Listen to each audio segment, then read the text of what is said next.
Welcome to Rock and Roll Fridays, a podcast on musical encounters and life. Welcome to Rock and Roll Fridays. It's Mike D, and I'm so glad to have a guest so I don't have to talk the whole time. And this is my first Southern guest.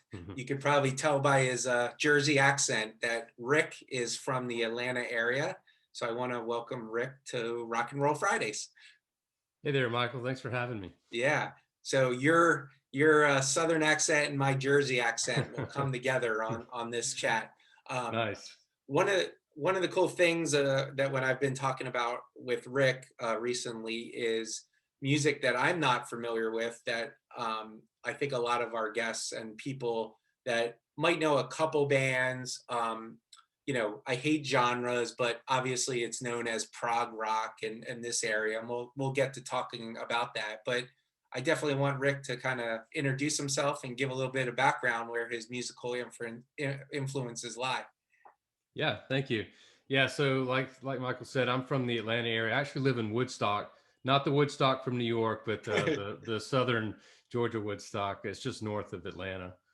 Um, but yeah, like you say, I have been a fan of prog rock music for a while now, and I was trying to think of like what is it that draws me to that, and when you think of prog rock, you think of like Yes and Genesis or like early Genesis and Kansas and those bands and And Rush and Sticks, right? yeah. I mean, and I like those bands, but that isn't what kind of got me into it. That was a little before my time growing up. When I grew up, I was into like Iron Maiden. I was more of a metal guy, like Iron Maiden, Queensryche, Green, bands yeah. like that, and kind of kind of what got me into prog is that it really kind of probably started with Iron Maiden. I don't know how familiar you are with Iron Maiden, but they had a Power Slave album, Mm-hmm. and it had the last song on. That was like the first cassette I ever bought as a kid, and I wore it out. But the last song on it was called Rhyme of the Ancient Mariner, and it's about 13, 14, 15 minutes long, which That's is awesome. kind of crazy. And I was just like, oh, this is amazing. It kind of told a story. It was there's that famous poem, it's Coleridge, and it told a story, and it kind of took its time, and I don't know, that just kind of, I loved Iron Maiden's music and all that, but that kind of triggered it for me, and kind of, and then other bands came along like Well, it also made you realize a song didn't have to be a 3-minute song, right. right? Like songwriting and musicianship could expand into a different area, even by a band that might not be known for that type of song. Yeah, and yeah, especially nowadays. I mean, things are so crazy and busy in our lives. I can certainly appreciate a pop song that's 3 minutes. That's got all these hooks and melody and is in and out, and it's great. But there's something to be said for music that just kind of, it's really more like a classical thing, where classical music, where it can be 15, 20 minutes, and it takes its time getting where it wants to go. Life is crazy. I don't want a frantic song that just kind of hurries to finish. Take its time and develop, and there's a story to it. Yeah. So that was just something real appealing to me at a young age. And then yeah, you had other bands come along that kind of took that kind of template from that bands like Iron Maiden were doing, and just kind of expounded upon it. I've always been kind of a metal guy. I play guitar. I've been playing since I was 15, and I love that. And so I kind of lean towards heavier, progressive music. So that, what that means is, again, I appreciate like the Yeses and all that, but that was kind of like older music to me that I didn't really get. So, Yeah. I was but going to yeah. say, you either play music or you have great props in the background when you're on the show. Yeah. No, I love playing. I mean, I've been playing since 15, but getting older, I don't have the time I used to. So, but yeah, I mean, that to me is one of those things that, to play is just kind of a way to get away from everything. Yeah. And I just love playing. Well, So, I feel like playing guitar or playing musical instruments is a lot like playing golf, and I'm a golfer. You'll never perfect it, right? You hit those moments of, you know, I'm not a great player, but I have friends that I look at as amazing, and they're like, "No, I'm still learning." I'm like, "Wow," and you Yeah. even hear artists talk about that where, these great guitar players look at other guitar players and are like, "Well, they're the legends." And it's crazy to think about that you never really get there in musicianship, Yeah. Yeah. I especially mean, guitar. yeah. I mean, as a kid, that's what I wanted to be. I wanted to be a guitarist who toured the world. But, you know, I look back now and go, you know what? It's been a great hobby for me, but I'm glad I didn't really push that, because I look at all the amazing players today and go, you know what? I mean, I certainly maybe had the passion, but it takes a little bit of passion and talent and a lot of other things. And I go, okay, I made the right career choices to not do it, but I certainly appreciate and envy the people that did. Right, right, right. So getting into more of the prog rock, you were telling me off screen around a certain trip that you go on, cruise, prog rock, fan Yeah, experience, band experience. And I know these have become more popular, I think, over the years as, as especially towards, I don't want to say older crowd because we're not old, but, getting bands and getting fans and getting a bunch of bands together and creating an experience over a period of time on a cruise ship. I've heard of jazz ones, of 80s rock, the genres, right? And I know I would love for you to talk a little bit about your experience on the yeah, prog rock cruise. yeah. So the first one I went on was back in 2017. First and only one. I'm scheduled to go on the next one, but yeah. So um, most of the bands I like I said, there's like two phases of prog rock. There's the Yes and I call them the nostalgic bands. The Yes, the Genesis, the Kansas, and then you have the more modern bands, and I follow a lot of those modern bands. And anyway, so there's this annual cruise called Cruise to the Edge, which is a play on one of Yes's albums that was called Close to the Edge. And typically Yes headlines it. They're like the main headliner, and then there's like 30 other bands. Wow. And so yeah, so I saw That I didn't know there were 30 bands. That's yeah, crazy. yeah, it's about So 30 bands. And is there just music all the time happening? Like yeah, yeah. So I looked at the list of bands, and like 15 of them were like bucket list bands for me. I was like, oh, I mean, these are bands. Some of them are like from Europe, and one from Poland, and like I'll never get to see them in Atlanta necessarily. right. Maybe, but they're all get together on this one boat, and I thought, okay, I've got to do this. So in 2017, I finally said, okay, we're going to go on this. So I booked my wife and I to go on it. And You made her go. well, okay, so I booked her, and then we're getting closer to the date, and she's like, yeah, I don't know if this is really going to be my thing. And I was talking to one of my friends that I knew from going to shows here around in the US, and he said, you know what, your wife is probably going to hate it. Rick, You I know, if I tried to do that with my girlfriend, it would be a hostage situation. It would be like, oh, we're going on a cruise? Oh, by the way, it's a 90s rock and roll band cruise, all music all the time. So Yeah. So when I first told her, she's like, "Oh, well, it's a cruise. I mean, I'm gonna love it. It's a cruise." I said, "Well, they had to close the pool in order to put a stage in, and it's gonna be music, 24/7, and you're probably not gonna see me." And it's a cruise with a twist. a bunch of music nerds on it. And she was like, "Okay." And one of my friends online, he said, "You know what? She's probably gonna hate it. You might want to. I would encourage you to maybe rethink that." And so we started talking about it, and she said, based on that, I'm kind of out. So I'm at a point where I'm like a month or two away from the cruise, and I don't know what I'm going to do. It's like, I don't have someone else to go with. Yeah. None of my friends or family would have probably entertained it at the time.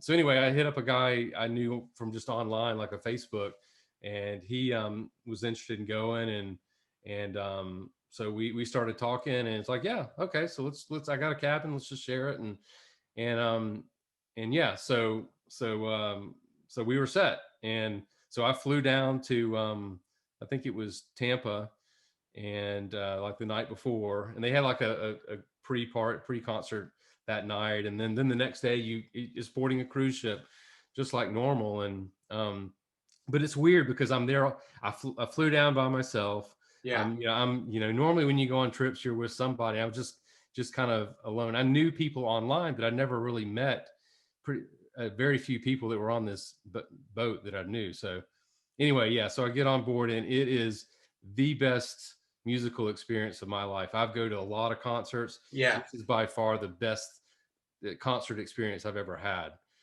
It was literally, I would get up in the morning at 6 or 7 and go work out, eat breakfast, take a shower, and then by 10 a.m. to like 3 a.m. there's constantly, I'm going all over the ship. I'm going to the pool stage to watch a show. I'm going to the theater to watch a band. I'm going to one of the small clubs inside. I'm going to listen to an interview with one of the bands in the main area. It was just not, I mean, you know how you sit and have the nice little dinner at cruises? My roommate and I, we sat for one dinner the entire time. Yeah. And we literally finished our entree, and it's like, yeah, we got to go, and no time for anything else. So I mean, it was just, you'd go to the buffet and eat really fast. And the thing that was cool about that though was that all the bands are on the ship too.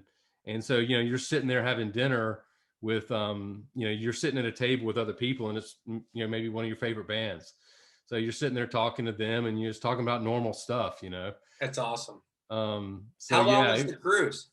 What's that? How long was the cruise? It was a total of about, I want to say 4 nights, 4 or 5 nights. I mean, I saw probably 20, 25 bands in the course of the whole thing. So it's tough to see every band, because Yeah. what you do is they give you the schedule, and then you get You really nerdy choose. with it and go, okay, at 10 a.m. I'm going to do this. I'm going to bounce over here at 11. So you're trying to schedule, and all the bands would play twice for like a 75-minute set.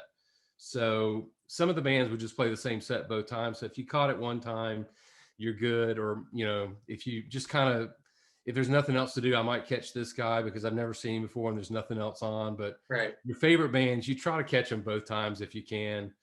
What But were some of the bands in the lineup that you can talk yeah, about? well, Like, so the ones you would know would be Yes, the headliners. Kansas was also one of the headliners. Steve Hackett, who was the original guitarist for Genesis, mhm. he did like he has his own solo stuff and does Genesis music. Um, as far as what you would probably know, there's some older bands who like Focus. Have you heard of them? They Yeah. were like I consider them more of a nostalgic band. But the bands I loved were and you probably haven't heard of any of these, would be like Haken, Pain of Salvation, District 97, um, stuff that most people are like, yeah, I don't never heard of it. Me, I'm like, oh, these guys are on the cruise. This is Were they amazing. were they were they American bands or were they bands? Well, that's a mix. I mean, like Haken's a British band. Um, Pain of Salvation is from Sweden. So literally, it's people from all over the world. I mean, the entire, and even the guest list. I mean, some of the friends I met on board were from Australia, that we formed a friendship. And actually, I went over and visited them in Australia. They came and stayed with us in Atlanta, a year or so later. So just people from all over the place, bands from all over the place. And it was just awesome. It's Yeah. just non Well, and one of the best things, we were in port one time. And so some people would, how you stop at a port in a cruise and you go see the sights. I only left the boat one time, and we were in, I think, Cozumel, and I got off the boat for about 10 minutes to get some souvenirs for my kids. And then I was literally back on the ship within 15 minutes, right. because one of the bands I liked, their name was Spock's Beard, and they were playing on the pool stage, and so they had the hot tub going. So I grabbed like a Corona and lime, and I'm sitting back in the hot tub watching one of my favorite bands That's playing on stage, and I'm thinking, it doesn't get much better than this. yeah, you're like, I can't have a better concert Just have it. experience than this. Nah, no, Did that's you what. did you get to interact with any of the bands that you were like, wow, I can't believe I met? these people on the ship. Yeah, yeah, that's the thing. They would just be kind of you would kind of they would be hanging out on the pool stage, maybe watching another band or um kind of one of the bands that I really liked was Pain of Salvation, and their lead singer, his name is Daniel Gildenlow. And sorry, this is a little bit of a depressing story, but his latest album at the time was about he was in the ICU for a week. He was gonna wasn't gonna didn't think he was gonna live. So their latest album was real uplifting about that that whole Yeah. experience. And anyway, back at that time, about a couple years before that cruise, I had had cancer and I was in the ICU for a couple of years for a week or so. And anyway, so I really just related with the album. And so anyway, he's sitting there having a drink. I walk up and just have a conversation with him, and I talk about, hey, I told him about my experience, and we talked through that and his, how things in the U.S. and et cetera. And I don't know, it was just really cool to kind of get personal and just have a normal person conversation as opposed to, oh, you're awesome, I love your music, and it's just real I, person conversations. I talk about it all the time on this show. We're all people. They're, when you meet your famous people and they're cool, and it just makes it such a better experience, right? Like I've had the Yeah, pleasure of meeting my favorite bands and people, and they're just down to earth. And I think they're the reason, you're the reason why they do it. I mean, you're the fan. I mean, yeah, without the fans, as we're experiencing during COVID, right, with sports, music, it's so different. And there's so many bands that play, that used to play in front of 100,000 people. Now they play in front of 5,000 people, but they still love playing. They got to earn a living. hmm, But I feel like they're so much more appreciative of the people like you. The oh fans are yeah, what keeps them going and gets them paid. I mean, that's yeah. what it comes Well, down to. the internet really changed music, right? I mean, you've got a lot of these bands probably would have never existed before the internet because you had to have a label, and the label had to invest a lot of money in you, and that's very difficult for some of the smaller bands to do. But now you can develop a cult following with probably a few thousand people worldwide, and you can probably do okay, Yeah. with Well, something like that. that's why my podcast is huge in Guatemala and France for some reason. Yeah, Trying to cool. work on the US though, Rick.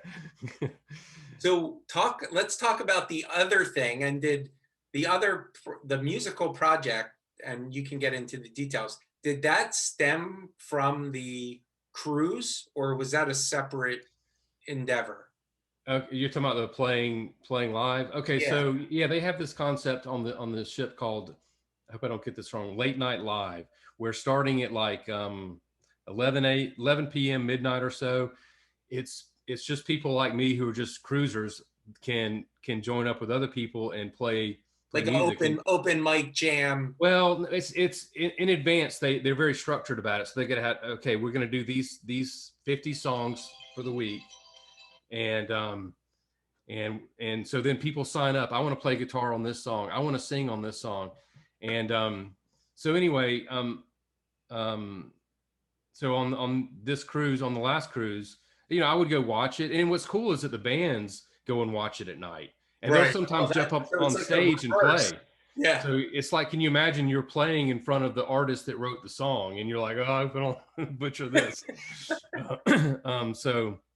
So yeah, I watched some of that last time. But anyway, I was booked for the one this in 2021, which of course with COVID got canceled, and I'm sorry, not 2021, 2020, and they pushed it to 2022. So we're set for April of 2022 now. So anyway, we were going to play live in 2020, and let me back up. So one of the songs they were doing was "Pain of Salvation," a song called "This Heart of Mine," and I'm a Pain of Salvation fan, and it was I always would just kind of check the list of songs, and I was kind of interested, but not. I was like, okay, this is kind of cool, but I want to focus on just having a good time and watching music. But anyway, so there's a big Facebook group for Cruise to the Edge and all this stuff. And anyway, there was people actively, pushing like, hey, we need another guitarist to do the song, or they're going to pull it from the list. And so I'm like, well, I love Pain of Salvation and I can play that. And so, Yeah. oh, then you got it. So I got kind of strong armed into it, and it's like, okay, all right, I'll do it. I said, I'm not going to bring a guitar because I'm not going to bring the guitar all the way out there to play this one song. So I said, oh, you can use somebody's guitar. So anyway, I had to go through an audition process to make sure that you can actually play guitar. You'd have to Right. submit videos, and they'd critique the video, I guess, to make sure you're good enough to play. And anyway, so they they slotted me into this one song, this called "This Heart of Mine," and I was to play guitar. There's two guitarists, keyboard, drummer, a couple singers, I think. So yeah, so it all of a sudden it's like, okay, I guess I better learn this song and figure it out. And so we were all set to go. I mean, literally, when COVID hit, we were like a week from sailing, maybe week and a half. I mean, I was literally getting ready to start packing because, Mhm. but this is all this COVID stuff was going on. We're like, I don't know, is this going to happen? And then they canceled travel from Europe, and at that point, it's like, okay, we're done. Yeah. So a lot of the people in this, I got to know the people from the song, and they were like, you know what, let's go ahead and record our song anyway. We've all learned our parts. And so we all kind of recorded it as best we could at home, sent it to this one guy, sent all the tracks, and then he mixed it all together. And then he wanted to do a video. So he said, okay, film yourself playing it. And it's just really cool because it's people from all over the world. Yeah. And most of these people I haven't met in person yet, but just great people from Germany, and this couple from the US, and I Yeah. don't And even know all the I listened to the countries. video, and it's crazy. We talked about it earlier. It's like with the internet, this is how you can record also, right? It's you don't have to be in the same space. Yeah. And I will definitely promote the video out to on the Facebook page because it's a cool song. Like I said earlier, I love the lead singer's voice, Yeah, he's and it's great. all these different people from different parts of the world playing different parts of the song. It's really cool. Yeah, yeah, and I think we're still scheduled to play next year. I think we're going to do the song then, so it's weird, because you practice and practice and practice, then stop, and I don't even know if I could.